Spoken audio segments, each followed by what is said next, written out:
In baseball, the pitcher is the player who throws the baseball from the pitcher's mound toward the catcher to begin each play, with the goal of retiring a batter, who attempts to either make contact with the pitched ball or draw a walk. In the numbering system used to record defensive plays, the pitcher is assigned the number 1. The pitcher is often considered the most important defensive player, and as such is situated at the right end of the defensive spectrum. Traditionally, the pitcher also bats. Starting in 1973 with the American League and spreading to further leagues throughout the 1980s and 1990s, the hitting duties of the pitcher have generally been given over to the position of designated hitter, a cause of some controversy. The National League in Major League Baseball and the Japanese Central League are among the remaining leagues that have not adopted the designated hitter position. Overview. In most cases, the objective of the pitcher is to deliver the pitch to the catcher without allowing the batter to hit the ball with a bat. A successful pitch is delivered in such a way that the batter either allows the pitch to pass through the strike zone, swings the bat at the ball and misses it, or hits the ball poorly. If the batter elects not to swing at the pitch, it is called a strike if any part of the ball passes through the strike zone, and a ball when no part of the ball passes through the strike zone. A check swing is when the batter begins to swing, but then stops the swing short. If the batter successfully checks the swing and the pitch is out of the strike zone, it is called a ball. There are 2 legal pitching positions, the wind-up and the set position or stretch. Either position may be used at any time. Typically, the wind-up is used when the bases are empty, while the set position is used when at least one runner is on base. Each position has certain procedures that must be followed. A balk can be called on a pitcher from either position. A power pitcher is one who relies on the velocity of his pitches to succeed. Generally, power pitchers record a high percentage of strikeouts. A control pitcher succeeds by throwing accurate pitches and thus records few walks. Nearly all action during a game is centered around the pitcher for the defensive team. A pitcher's particular style, time taken between pitches, and skill heavily influence the dynamics of the game and can often determine the victor. Starting with the pivot foot on the pitcher's rubber at the center of the pitcher's mound, which is 60 feet 6 inches from home plate, the pitcher throws the baseball to the catcher, who is positioned behind home plate and catches the ball. Meanwhile, a batter stands in the batter's box at one side of the plate, and attempts to bat the ball safely into fair play. The type and sequence of pitches chosen depend upon the particular situation in a game. Because pitchers and catchers must coordinate each pitch, a system of hand signals is used by the catcher to communicate choices to the pitcher, who either vetoes or accepts by shaking his head or nodding. The relationship between pitcher and catcher is so important that some teams select the starting catcher for a particular game based on the starting pitcher. Together, the pitcher and catcher are known as the battery. Although the object and mechanics of pitching remain the same, pitchers may be classified according to their roles and effectiveness. The starting pitcher begins the game, and he may be followed by various relief pitchers, such as the long reliever, the left-handed specialist, the middle reliever, the setup man, and/or the closer. In Major League Baseball, every team uses baseball rubbing mud to rub game balls and before their pitchers use them in games. Pitching in a game, a skilled pitcher often throws a variety of different pitches to prevent the batter from hitting the ball well. The most basic pitch is a fastball, where the pitcher throws the ball as hard as he can. Some pitchers are able to throw a fastball at a speed of over 100 miles per hour.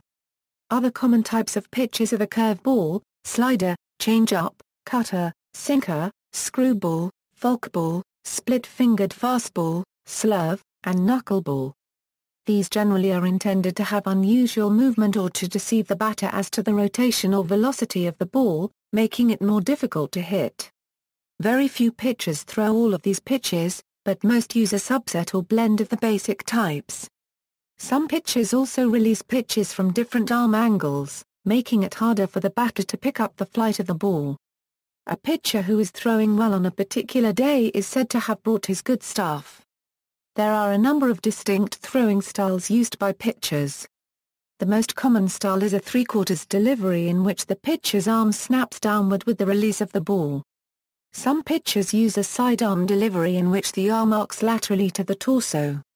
Some pitchers use a submarine style in which the pitcher's body tilts sharply downward on delivery, creating an exaggerated sidearm motion in which the pitcher's knuckles come very close to the mound. Effective pitching is vitally important in baseball. In baseball statistics, for each game, one pitcher will be credited with winning the game, and one pitcher will be charged with losing it. This is not necessarily the starting pitchers for each team, however, as a reliever can get a win and the starter would then get a no decision. Rotation and specialization. Pitching is physically demanding, especially if the pitcher is throwing with maximum effort. A full game usually involves 120-170 pitches thrown by each team, and most pitchers begin to tire before they reach this point.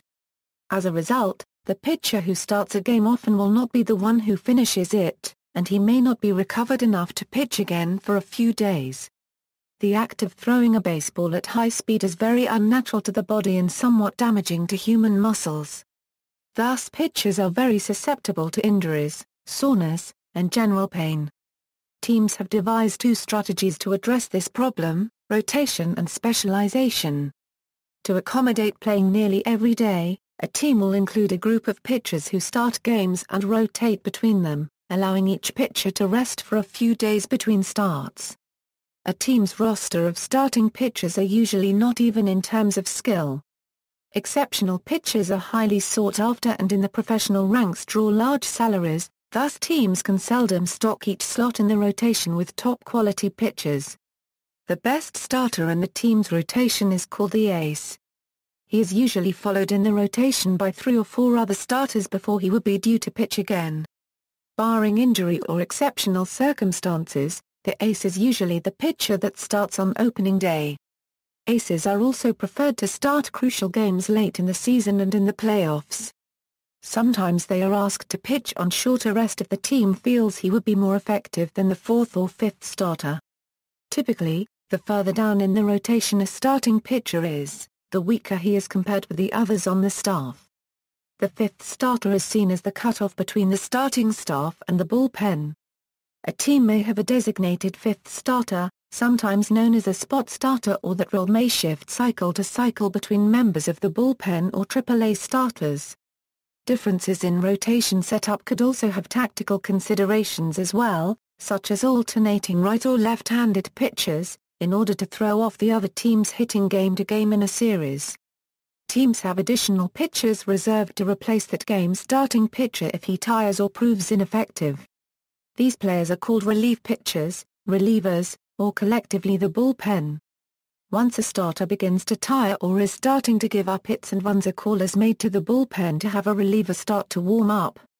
This involves the reliever starting to throw practice balls to a coach in the bullpen so as to be ready to come in and pitch whenever the manager wishes to pull the current pitcher. Having a reliever warm up does not always mean he will be used. The current pitcher may regain his composure and retire the side, or the manager may choose to go with another reliever if strategy dictates. Commonly, pitching changes will occur as a result of a pinch hitter being used in the late innings of a game, especially if the pitcher is in the batting lineup due to not having the designated hitter. A reliever would then come out of the bullpen to pitch the next inning. When making a pitching change, a manager will come out to the mound. He will then call in a pitcher by the tap of the arm which the next pitcher throws with. The manager or pitching coach may also come out to discuss strategy with the pitcher, but on his second trip to the mound with the same pitcher in the same inning, the pitcher has to come out. The relief pitchers often have even more specialized roles, and the particular reliever used depends on the situation. Many teams designate one pitcher as the closer, a relief pitcher specifically reserved to pitch the final inning or innings of a game when his team has a narrow lead, in order to preserve the victory. Other relief roles include setup men, middle relievers, left-handed specialists, and long relievers. Generally, relievers pitch fewer innings and throw fewer pitches than starters, but they can usually pitch more frequently without the need for several days of rest between appearances. Relief pitchers are typically guys with special stuff, meaning that they have really effective pitches or a very different style of delivery. This makes the batter see a very different way of pitching in attempt to get them out. One example is a sidearm or submarine pitcher. After the ball is pitched, the pitcher's duty does not cease after he pitches the ball. Unlike the other fielders, a pitcher and catcher must start every play in a designated area. The pitcher must be on the pit carer unregistered trademark S mound, with 1 foot in contact with the pit carer unregistered trademark S rubber, and the catcher must be behind home plate in the cat carer unregistered trademark S box. Once the ball is in play, however, the pitcher and catcher, like the other fielders, can respond to any part of the field necessary to make or assist in a defensive play. At that point, the pitcher has several standard roles. The pitcher must attempt to field any balls coming up the middle, and in fact a Gold Glove award is reserved for the pitcher with the best fielding ability.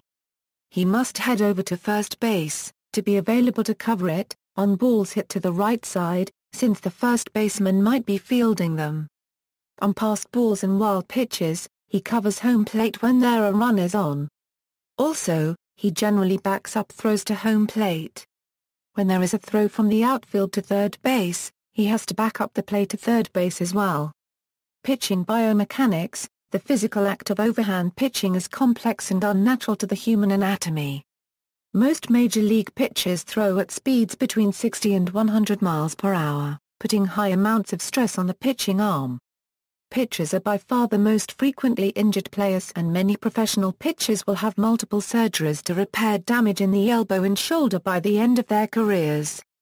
As such, the biomechanics of pitching are closely studied and taught by coaches at all levels and are an important field in sports medicine. Glenn Fleisig, a biomechanist who specializes in the analysis of baseball movements, says that pitching is the most violent human motion ever measured. He claims that the pelvis can rotate at 515 667 a degree per second, the trunk can rotate at 1068 1224 a degree per second, the elbow can reach a maximal angular velocity of 2200 2700 a degree per second, and the force pulling the pitcher's throwing arm away from the shoulder at ball release is approximately 280 pounds force. The overhead throwing motion can be divided into phases which include wind-up, early cocking, late cocking, early acceleration, late acceleration, deceleration, and follow-through. Training for pitchers often includes targeting one or several of these phases. Biomechanical evaluations are sometimes done on individual pitchers to help determine points of inefficiency. Mechanical measurements that are assessed include, but are not limited to, foot position at stride foot contact, elbow flexion during arm cocking and acceleration phases, maximal external rotation during arm cocking, horizontal abduction at SFC, arm abduction, lead knee position during arm cocking, trunk tilt, peak angular velocity of throwing arm and angle of wrist. Some players begin intense mechanical training at a young age, a practice that has been criticized by many coaches and doctors, with some citing an increase in Tommy John surgeries in recent years. Fleisig lists 9 recommendations for preventative care of children's arms. 1. Watch and respond to signs of fatigue. 2. Youth pitchers should not pitch competitively in more than 8 months in any 12-month period. 3. Follow limits for pitch counts and days of rest. 4. Youth pitchers should avoid pitching on multiple teams with overlapping seasons. 5. Youth pitchers should learn good throwing mechanics as soon as possible, basic throwing, fastball pitching and change-up pitching. 6. Avoid using radar guns. 7. A pitcher should not also be a catcher for his/her team. The pitcher-catcher combination results in many throws and may increase the risk of injury. 8. If a pitcher complains of pain in his/her elbow, get an evaluation from a sports medicine physician. 9. Inspire youth to have fun playing baseball and other sports. Participation and enjoyment of various activities will increase the youth's athleticism and interest in sports. To counteract shoulder and elbow injury, coaches and trainers have begun utilizing Jobe exercises, named for Dr. Frank Jobe, the pioneer of the Tommy John procedure. Jobes are exercises that have been developed to isolate, strengthen and stabilize the rotator cuff muscles. Jobs can be done using either resistance bands or lightweight dumbbells. Common job exercises include shoulder external rotation, shoulder flexion, horizontal abduction, prone abduction and scaption. In addition to the Jobs exercises, many pitching coaches are creating lifting routines that are specialized for pitchers. Pitchers should avoid exercises that deal with a barbell. The emphasis on the workout should be on the legs and the core. Other body parts should be worked on but using lighter weights. Overlifting muscles, especially while throwing, usually ends up in a strained muscle or possible a tear. Equipment: other than the catcher, pitchers and other fielders wear very few pieces of equipment. In general, the ball cap, baseball glove and cleats are equipment used. Currently there is a new trend of introducing a pitcher helmet to provide head protection from batters hitting line drives back to the pitcher. As of January 2014, MLB approved a protective pitcher's cap which can be worn by any pitcher if they choose. San Diego Padres relief pitcher, Alex Torres, was the first player in MLB to wear the protective cap. One style of helmet is worn on top of the ball cap to provide protection to the forehead and sides. As for softball, a full-face helmet is available to all players including pitchers. These fielders' masks are becoming increasingly popular in younger fast-pitch leagues, some leagues even requiring them. See also: pitching machine, list of baseball pitches, baseball fielding positions, Cy Young Award winners, list of Major League Baseball pitchers with 200 career wins, bowler a similar position in cricket, American Sports Medicine Institute a pitching biomechanics evaluation. References. Further reading: Ballard, Chris. Good, Owen. The Invisible Fastball. 6 decades ago a minor league pitcher accomplished something we'll never see again. Sports Illustrated. Retrieved October 19, 2011. When Kelly Jack Swift arrived in Elkin, North Carolina, in late 1951, he was nobody's idea of a prospect.